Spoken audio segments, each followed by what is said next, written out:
আসসালামু আলাইকুম সকলোকে।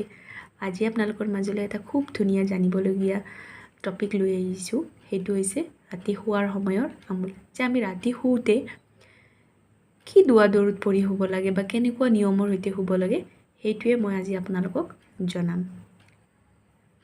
ৰাতি শুৱাৰ সময়ৰ আমল। এসময়ত হুজুৰ সাল্লাল্লাহু আলাইহি ওয়াসাল্লামে আলী ৰাদিয়াল্লাহু তাআলা আনহুক কৈছিল, হে আলী, তুমি প্ৰত্যেক ৰাতি এই 5টা আমল কৰি শুৱা। ইয়াতে এই 5টা দিয়া হৈছে। নম্বৰ 1, 4000 স্বৰ্ণ মুদ্ৰা দান কৰি শুৱা। কোৰাণ শৰীফ 1 খতম কৰি শুৱা। জান্নাতৰ মূল্য আদায় কৰি শুৱা।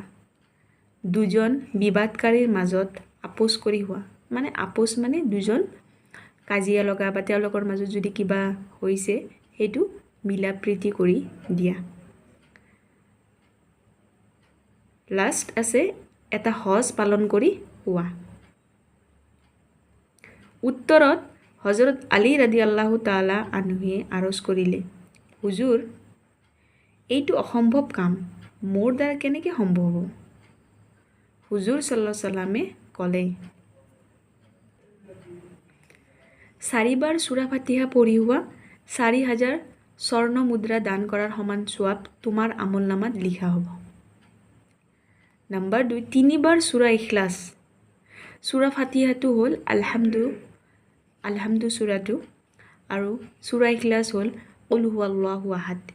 এই সূৰাটো 3 বাৰ পঢ়ি শুব দিছে, তেতিয়াহ'লে কোৰাণ শৰীফ 1 খতম কৰাৰ সমান সওৱাব পাবা। নম্বৰ 3 বাৰ দৰুদ শৰীফ পঢ়ি শুৱা, জান্নাতৰ মূল্য আদায় হ'ব।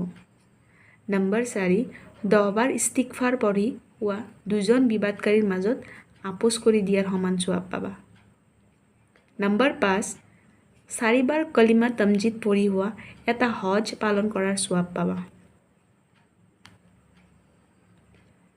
উত্তৰত হজৰত আলী ৰাদিয়াল্লাহু তাআলা আনহুৱে কৈছিল, হে ৰাছুলুল্লাহ, আজিৰ পৰা দৈনিক এই আমল কৰিহে শুম ইনশাআল্লাহ। এইখিনি হৈছে আমি ৰাতি শুৱাৰ সময়ৰ আমল। তো আমি আজিৰ পৰা মই আৰু আপোনালোকেও ইয়াৰ ওপৰত আমল কৰিব।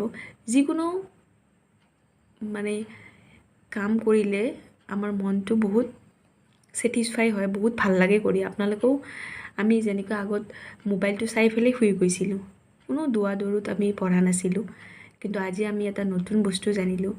আশা কৰিলোঁ আপোনালোকে ইয়াৰ ওপৰত আমল কৰিব আৰু আপোনালোকে মোৰ কাৰণে দুৱা কৰিব। আজিলৈ ইমানে। আসসালামু আলাইকুম।